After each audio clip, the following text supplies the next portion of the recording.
הבאנו שלום, הבאנו שלום, הבאנו שלום. సర్వ సృష్టికర్త, జీవన మరణదాత, సర్వేశ్వరుడైన ఘనమైన యేసు ప్రభువారి దివ్యనామంలో యూట్యూబ్ ద్వారా వీక్షిస్తున్న మీకు అందరికీ శుభములు, దీవెనలు తెలియజేస్తున్నాను. రండి, ఈ ప్రభుదినమందు యోహాను సువార్త 2వ భాగం, మొదటి వారంలో గ్రంథ విశ్లేషణ, 2వ వారంలో ఆత్మీయ విశ్లేషణ. ఈ ఆత్మీయ విశ్లేషణలో 2 విషయాలు జ్ఞాపకం చేస్తుంటాము. క్రీస్తు ప్రభు వారి యొక్క ప్రత్యక్ష సన్నిధి, ఈరోజు ఆ సువార్తని ఎట్లాగా మనం అన్వయించుకోవాలి, ఈ 3 విషయాలు ఆత్మీయ విషయాలు చెప్తుంటాను. యోహాను సువార్త ఓ అద్భుతమైన సువార్త. గడిచిన వారం మనం జ్ఞాపకం చేసుకున్నాం. యేసు ప్రభు వారు సంపూర్ణ దేవుని కుమారుడు, సంపూర్ణ మానవుని కుమారుడు. Is fully divine and is fully human. ఈ మాటను మనం యోహాను సువార్తలో యేసు ప్రభు యొక్క దైవత్వాన్ని యోహాను సువార్తలో 7 విధాలుగా సాక్ష్యాల ద్వారా నిర్ధారించబడింది. యేసు ప్రభు దేవుని కుమారుడు, యేసు ప్రభు దైవత్వం అని 7 మంది చెప్తున్నారు. మొట్టమొదటిగా బాప్తిజం ఇచ్చే యోహాను 1వ అధ్యాయం 34వ వచనంలో ఆయన చెప్తున్నాడు. 1st chapter verse 34లో అంటున్నాడు యోహాను గారు, ఈయనే దేవుని కుమారుడు అని నేను తెలుసుకొని సాక్ష్యం ఇచ్చిన నేను. యోహాను చెప్పిన మొదటి సాక్ష్యం ఏంటంటే ఈయన దేవుని కుమారుడు. అలాగే 2వ నతానియేలు 1వ అధ్యాయం 49లో కూడా యేసు ప్రభు యొక్క దైవత్వాన్ని నిర్ధారించబడుతుంది. 3వది ఏంటంటే మరి అలాగే పేతురు గారు కూడా అద్భుతమైన మాట చెప్తాడు. 6వ అధ్యాయము 69వ వచనంలో పేతురు గారు, the most outstanding statement given by Peter, chapter 6 verse 16 అంటాడు. నేను చదువుతున్నాను. I'm reading now here. Says no, సీమోను పేతురు చెప్పిన మాట 69లో, నీవే దేవుని పరిశుద్ధుడు వనియు మేము విశ్వసించి ఎరిగి ఉన్నామని ఆయనతో చెప్పాను అంటున్నాడు. దాని ముందంటాడు సీమోను పేతురు, ప్రభువా ఎవని యొద్దకు వెళ్ళుదము, నీవే నిత్య జీవపు మాటలు గలవాడు. ఎంత అద్భుతమైన మాట అండి. అంటున్నాడు, ఎవరి దగ్గరికి వెళ్తాం ప్రభువా, నీవు తప్ప. ఈరోజు నాకు మాకు సార్వత్రిక క్రైస్తవ సంఘాలకు ఇది ఒక ఆదరణ, ఒక వాగ్దానం. ఎవరు మన ముందు వెనక మన చుట్టూ ఎవరు లేరు. అలనాడు పేతురు గారు చెప్పాడు, ఎవరి దగ్గరికి వెళ్తాం ప్రభువా. ఈరోజు నేను కూడా ప్రభువా, మా దిక్కు, మా అండ, మా సమస్తం నీది. We don't have godfathers, we have god అంటున్నాడు. నీవు దేవుని పరిశుద్ధుడు అనియు మేము విశ్వసించి ఎరిగి ఉన్నాము. ఈరోజు ఇదొక 2వ నిర్ధారణ. యోహాను చెప్పాడు, నతానియేలు చెప్పాడు, పేతురుగా చెప్పాడు. మార్తా కూడా 11వ అధ్యాయం 25లో ఉంటుంది. యేసు ప్రభు యొక్క దైవత్వాన్ని ఆమెకు నిర్ధారిస్తుంది. 11వ అధ్యాయము 25వ వచనంలో నేను చదువుతున్నాను. మార్తా చెప్పిన మాట అంటున్నాడు, అందుకు యేసు, పునరుద్ధానమును జీవమును నేనే, నా యందు విశ్వాసముంచు చనిపోయినను బ్రతుకును, బ్రతికి నా యందు విశ్వాసముంచు ప్రతివాడును ఎన్నటికీ చనిపోడు. ఈ మాట నమ్ముచున్నావా అని ప్రభు అడిగినప్పుడు ఆమె, అవును ప్రభువా, నీవు లోకమునకు రావలసిన దేవుని కుమారుడైన క్రీస్తువని నమ్ముచున్నానని ఆయనతో చెప్పాను. ఎంత అద్భుతం అండి. దేవుని కుమారుడు, ప్రభువారు దేవుని యొక్క కుమారుడు. తర్వాత 4వది మార్తా కూడా ప్రభు యొక్క దైవత్వాన్ని చూపిస్తుంది. 5వది తోమా, 20వ అధ్యాయము 27, 28 వచనాల్లో ఉంటుంది. అక్కడ తోమా కూడా చదువుతున్నాడు. అందుకు తోమా ఆయనతో, నా ప్రభువా నా దేవా అనెను. యేసు, నీవు నన్ను చూచి నమ్మితివి, చూడక నమ్మిన వారు ధన్యులని అతనితో చెప్పాను. కాబట్టి ప్రభు యొక్క దైవత్వాన్ని తోమా కూడా. తర్వాత శిష్యుడైన యోహాను గారు 20వ అధ్యాయం, రచయిత యోహాను 20వ అధ్యాయం 31 చివరి వచనము 20:31, యేసు దేవుని కుమారుడైన క్రీస్తు అని మీరు నమ్మునట్లును నమ్మి ఆయన నామమందు జీవము పొందినట్లు ఇవి వ్రాయబడెను. తర్వాత క్రీస్తు ప్రభువారే 10:36లో కూడా ఆయన సాక్ష్యం చెప్తున్నాడు. ఆయన క్రీస్తు ప్రభువారు 10:36 అంటున్నాడు, చాలా స్పష్టంగా అంటున్నాడు. 36 తండ్రి ప్రతిష్ఠ చేసి ఈ లోకమునికి పంపిన వారితో నీవు దేవదూషణ చేయుచున్నావని చెప్పుదురా. నేను నా తండ్రి క్రియలు చేయని ఎడల నన్ను నమ్మకుడి.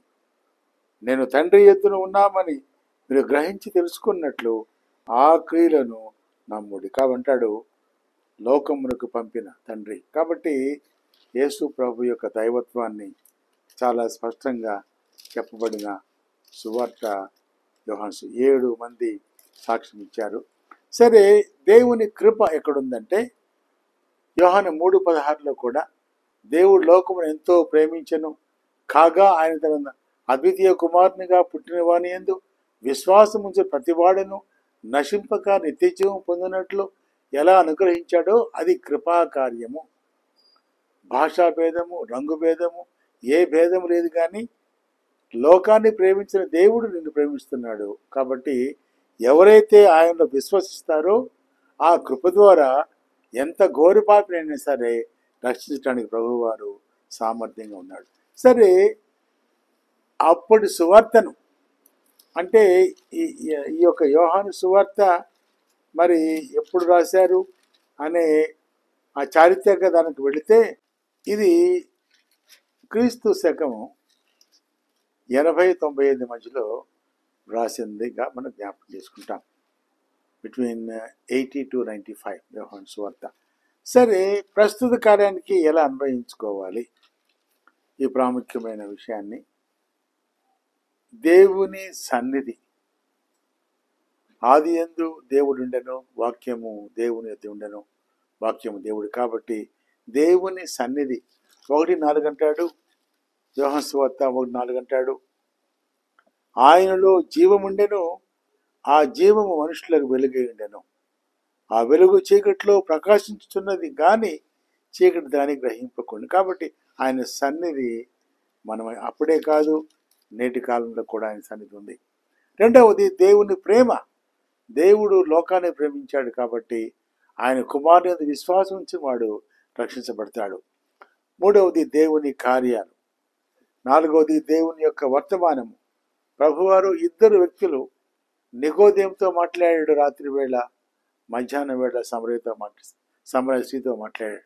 నికోదేము పండితుడు, ఈ పండితునికి సువార్త చెప్పాడు. నూతన జన్మ అనేది అవసరము, మారు మనసు అనేది అవసరం అనే మాటను నికోదేము చెప్పాడు. దేవుని వర్తమానము నిరంతరము స్థిరంగా ఉండేది. పాప క్షమాపణ పొందటానికి యేసు ప్రభువారు ఒక్కరే మార్గం. కాబట్టి దేవుని సన్నిధి, దేవుని ప్రేమ, దేవుని కార్యము ఏంటంటే రక్షించబడాలి. అదే దేవుని యొక్క వర్తమానం.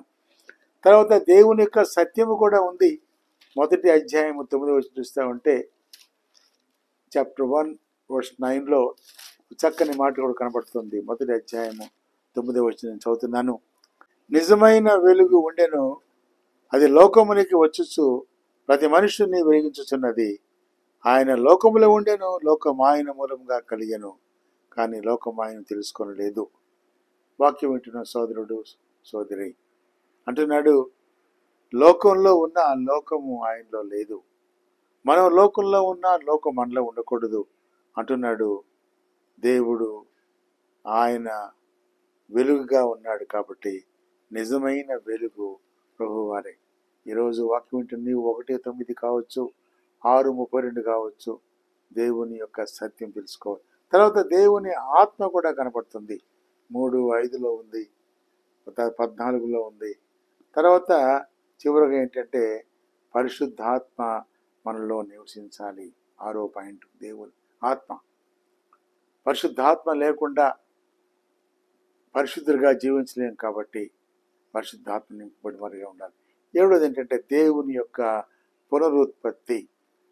ఈ యోహాను సువార్తలో ఉన్న అద్భుత సంఘటన ఏంటంటే పేతురు గారు మరలా చేపలు పట్టుకుంటానికి వెళ్ళినప్పుడు 21:15-19 ప్రభు వారు క్షమించి మరలా ఆయన పునరుజ్జీవింపచేసి సమకూర్చి మరలా ఆ యొక్క రక్షణ సువార్తను ప్రకటించడానికి ఎలాగ పేతురుని అయితే అభిషేకించాడో. కాబట్టి దేవుని సన్నిధి, దేవుని ప్రేమ, దేవుని కార్యములు, దేవుని యొక్క వర్తమానము, దేవుని సత్యము, చివరిగా దేవుని యొక్క పునరుత్పత్తిగా ఉన్నాం. కాబట్టి ఈరోజు వాక్యం వింటున్న నీవు సోదరుడా, సోదరి, యోహాను సువార్త ద్వారా ప్రభు నీతో మాట్లాడి నమ్ముతున్నాను.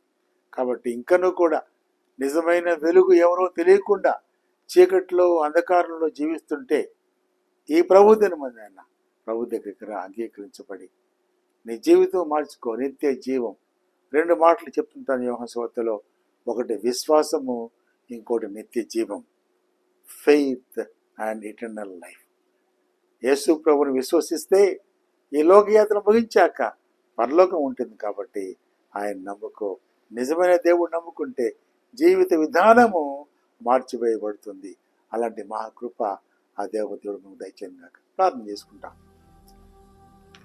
అత్యంత మహాకృప గల తండ్రి, మా ప్రేమ గల నాయన ప్రభువా, మా దేవా, ఈ ప్రభుదిన ముందు ఆత్మీయ విశ్లేషణలో యేసు ప్రభు యొక్క దైవత్వాన్ని యోహాను సువార్త ద్వారా 7 మంది నిర్ధారించినట్లుగా మేము ఉన్నాం. ప్రభువా, మీరు సంపూర్ణ మానవుడిగా జీవించారు, సంపూర్ణ దేవుడిగా ఉన్నారు. ప్రభువా, అవును ప్రభువా, మీలో విశ్వసించిన ప్రతి వారు నశించిపోకుండా నిత్య జీవం పొందుకొని పరలోకానికి వెళ్ళేవాడిగా మీరు ఇచ్చిన గొప్ప వాగ్దానాన్ని మరొకసారి చేత పట్టుకుని ప్రభువా, మీ పాదాలు పట్టుకుని తండ్రి, మేము విశ్వాసం ఉంచుతున్నాం. ఆ నిత్య జీవము, ఆ పరలోక ప్రాప్తి మాకు దయచేసి జీవిత యాత్రలో నిందారహితులుగా, పరిశుద్ధులుగా జీవించే మహాకృప మాకు దయచేయమని వందనాలు తెలియజేస్తూ యేసు ప్రభు నామములో ప్రార్థించి అడిగి వేడుకొంచున్నాం తండ్రి. ఆమేన్, ఆమేన్, ఆమేన్. తండ్రి, కుమార, పరిశుద్ధాత్మ దేవుని సన్నిధి, సహాయం, సహవాసము, సమాధానము, సంతోషము, సమృద్ధి మనకు, మన బిడ్డలకు, ప్రభు బిడ్డలకు మన జీవితకాల పర్యంతము తోడైండును గాక. ఆమేన్, ఆమేన్, ఆమేన్. Shalom and blessing to all. దేవుడు మనల్ని దీవించును గాక.